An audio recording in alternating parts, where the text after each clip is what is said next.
Anak? Oh, Nay, gising ka pa? May ibibigay lang ako sa'yo. Oh, eto. Good luck to, ha?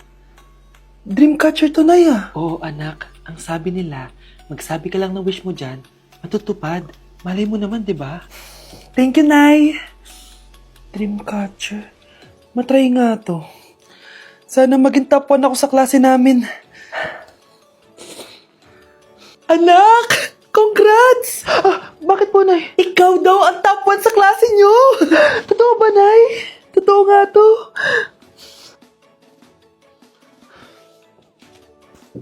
Oh, anak, saan ka galing? Nag-apply ako sa trabaho. Ayoko naman maging pabigat sa inyo habang buhay. Sana makabawi na ako sa inyo. Ba't di mo nalang i-wish yan sa Dreamcatcher? Malay mo naman, di ba? Oo nga, no, Nay. Nay! Tanggap na ako sa trabaho! Ang laki pa ng sahod ko! O, di ba? Sabi ko naman sa'yo, anak eh. Deserve mo yan. Nay, sa wakas, makakabawi na rin ako sa inyo. Bes, alam mo, ang yaman mo na. Bakit di ka pa mag-asawa? Ay naku, Bes. Kung may magkakagusto man sa akin, ang gusto ko, mabait at responsable. Parang si Joshua. Naku, Bes. Si Joshua pa. Puro trabaho yan. Hi, Scarlett. Pwede ba tayong mag-lunch together mamaya? Sure, sige. Siyan ba? Ayun. Oh, yan ang simula na love story nyo, ha? Ay, mahal. Grabe. Natupad na natin yung mga pangarap natin. May anak tayo, may malaki tayong bahay, may maayos tayong trabaho. Ay, sa wakas, proud ako sa ating dalawa, mahal.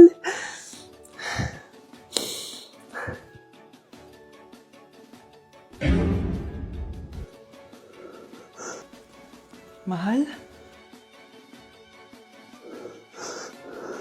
Nandito ako sa Japan at kakain tayo kasi di ako makatulog, guys. Time check 1 AM na. Imbis na natutulog, kakain tayo. Buti na lang talaga sobrang lapit lang ng Family Mart sa hotel namin. Ito yung hotel namin, tapos ito lang yung Family Mart. Diba sobrang lapit? Sobrang daming pwedeng bilhin, oh. Daming onigiri, oh. Kuha tayo neto. Mukhang masarap tong chicken and vegetables. Hindi naman ako sobrang gutom. May mga gusto lang ako itry. Kuha tayo netong favorite kong drink. Try naman natin tong blueberry na flavor. Tapos ganito din yung Yakult nila dito. Actually, pampatulog pala to. Akala ko Yakult talaga siya. Ito muna bibilin ko dito, hanap tayo ng 7-Eleven. Eto guys, may nahanap ako 7-Eleven. Parang masarap to, oh. Mukha siya lasagna. Tikman natin. Dito na lang natin siya kainin sa labas. Parang fantasy din kumain dito sa kalsada nila. Sobrang safe dito sa Japan, promise. Unahin na natin tong sushi. Alam nyo ba, kahit maglakad kayo mag-isa dito, sobrang safe, promise. Walang mga haras sa inyo. Walang kriminal, ganyan. Kaya ang sarap maglakad sa labas kasi alam mong safe ka, di ba? Tapos, sobrang babait pa ng mga Japanese. Swear. Pero sabi naman ng ibang Japanese, parang mas lang nila yon, pero ang totoo, ginajudge ka nila. Pero at least, di ba, mabait sila. Di ka gaya na pumunta ako ng Hong Kong, sobrang susungit ng mga tao, sisigawan ka pa. Kapag may hinahanap ka, talagang tutulungan ka nila. Tapos palagi sila nakasmile. Kaya promise, Japan talaga yung favorite country ko. Last bite. Okay, next natin itong parang lasagna. Guys, sobrang bango. Sobrang sarap ng itsura niya. Tikman na natin. Ang sarap! Ito din yung gusto ko sa Japan. Sobrang sarap ng mga pagkain nila. Like, promise. Wala pa kami natitikman dito sa Japan na hindi masarap. Kaya every time na pupunta talaga kami dito, promise na yon, natataba kami. Pero okay lang, Japan to eh. Alam nyo, minsan, naisip ko na dito na lang kaya kami tumira. Pero ang naririnig ko sa ibang foreigners na nakatira dito, masaya lang daw dito as a tourist. Pero kung dito ka natitira at mag-work, nakaka-depress daw, ganyan nakakalungkot. Kasi sabi nila toxic daw yung work environment dito. Pero ako, kung titira ako dito, gusto ko forever tourist ako. Inumin natin to Yakult na nakakaantok. Last bite! Pabalik na ako ng hotel, guys, and inumin na natin to favorite nating drink.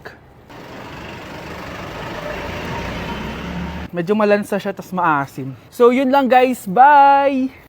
Ay, Nay! Good news! Nanalo ako sa loto! Totoo ba, anak? Tumama lahat ng numero sa panaginip ko, Nay. Ay, alam mo, anak, swerte ka talaga eh. Nay, may good news din ako. Gagraduate na ako next month. Talaga ba, anak? Akala ko talaga bagsak pa rin ako eh. Buti naman at di ka na ulit ng high school. Congrats! Good luck sa college! Mga anak, may good news din ako. Sabi ng doktor, magaling na daw ako sa sakit ko. So, ibig sabihin, hindi mo na kami makakalimutan, Nay? Oo, anak. Parang sunod-sunod yung swerte natin, Nay, no? Siyempre, dahil din yan kay Lord. O sige na, anong oras na? Matulog na tayo, ha? Good night, Nay.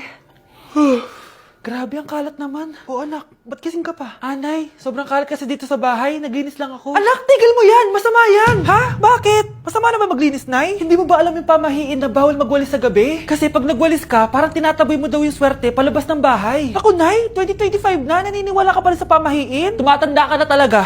Ay, hindi ko alam, anak. Takot lang ako na malasin ulit tayo. Sige na, Nay, itulog mo na yan. Malapit na ako matapos dito. Matulog ka na rin, ha? Nasa na yun? Hindi pwede mawala yun! Oo, anak, ano nangyayari? Umagang-umaga sumisigaw ka. Nay, nawawala yung lotto ticket natin. Hindi natin makiklaim yung pera. Ha? Sige anak, tutulungan kita maghanap, ha? Ay, baka nandito lang yung banda. Oo anak, ba't ka umiiyak? Ayoko na.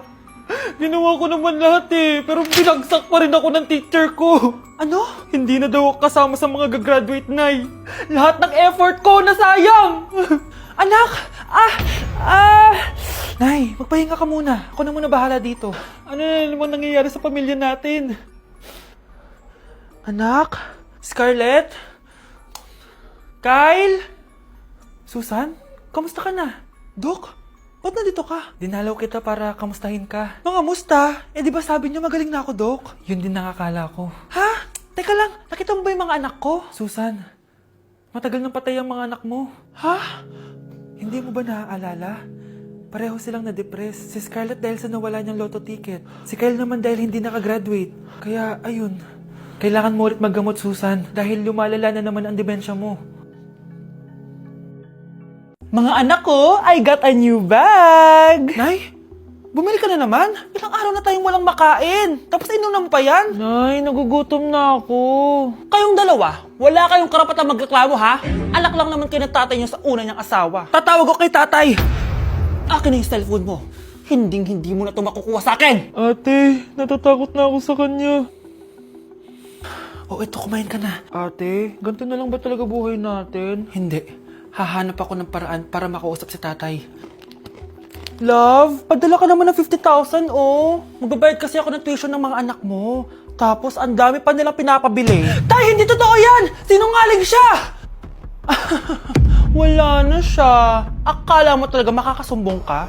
Talagang sinusubukan mo ko, ha? Walang iya ka talaga, tita! Ayan, diyan kayo nababagay. Ikukulong ko kayo dito. Wala akong pake kung anong mangyari sa inyo.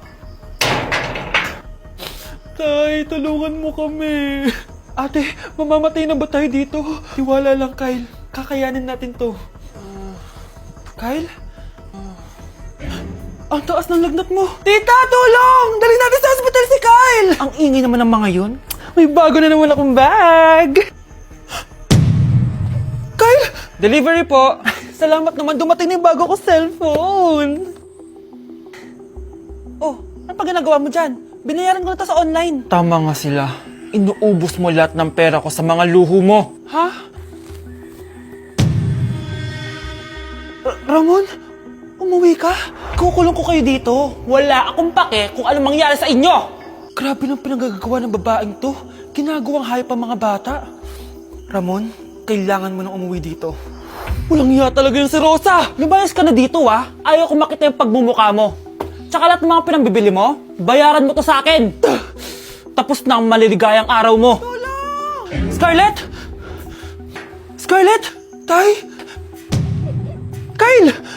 Okay na si Kyle. Buti na lang, agad niya siya nadala dito. Sorry mga anak. Kung alam ko lang, uuwi ako agad. Tay, ang importante, nandito ka na. Yay! Nandito na si tatay! Makakain na ulit tayo ng masarap, ate! Huwag kayong mag-alala, anak. Hindi na kayo malalapitan ng babaeng yon. Pangako. Hindi ko alam kung kinakain to. Trying viral TikTok snacks! Let's go! Dumating na sila! Lahat ng mga papakita ko dito, hindi sponsored. Baka naman. Ang una natin titikman ay may 1.3 million sold sa TikTok shop. Wow, grabe! Buksan na natin. Ang laki pala niya. Parang mukha ko na to. Oh. Wow. Wow, amoy damo. Lasa siyang Coco Crunch, tapos lagyan mo lang ng matcha sauce. For me, i-rate ko to ng 7 out of 10. Okay, next, etong Mamon from China, and super sikat neto, promise. Ano to? Kinakain ba to? Ito yung mga nasa sapatos, di ba? Kasi hindi ko alam kung kinakain to. Pag di ko na-upload to, ibig sabihin alam nyo na. Guys, hindi pala siya kinakain. Ganito yung tsura niya. Ang sarap! Wow. Kaya siguro viral to. Ang sarap! Bahay namin out of 10 to, guys! Kapag hindi ka nasarapan dito, sunugin yung bahay namin. Okay, etong next natin is merong 2.1 million sold sa TikTok shop. Grabe, ang dami nun! Paldo kayo, ha? Eto na sila, guys. Bumili ako ng 2 cookie, etong matcha, and eto black asteroid. So, galing to ng space? Hindi! Masarap siya. I-rate ko tong flavor na to na 8 out of 10. Okay lang siya. 6 out of 10. Okay, next na tayo. So, meron tong 300,000 sold sa TikTok shop. Tikman natin kung lasa ba talaga siyang chicharon. So, ganito yung tsura niya. Mukha siyang chicken skin. Parang mas masarap to kapag may suka. Honey Bunch! Tikman mo na. I-rate ko to ng 9 out of 10. Etong next natin, palagi ko to nakikita sa FYP ko. Kaya i-try na natin. Charan! Amoy gatas niyong powder. Ganito yung tsura niya. Parang may naglalaban sa loob ng bibig ko. Pero di kanya pinaglaban. Pero di ko kaya! Masarap siya and i-rate ko siya ng 9 out of 10. Okay, last natin natitikman itong fruit and vegetable na chips. May ganun pala. So, ito yung laman niya. Assorted siya, guys. Una natin titikman ito. Di ko alam kung ano to. Mukha siyang tubo. Feel ko nalunok ko na yung mga braces ko. Okay lang yung nauna ko natikman. Ito parang sweet potato. Parang magkakalasa lang silang lahat. Iba lasa niya to. Durian! Kaya pala parang may amoy. I-rate ko to ng 5 out of 10. Hindi ko siya masyado nagustuhan, pero malay nyo kayo magustuhan nyo, di ba? In fairness matibay yung braces ko. Kung meron pa kayong gustong ipatikim sa akin, i-comment nyo lang dyan. Yun lang naman, guys. Bye!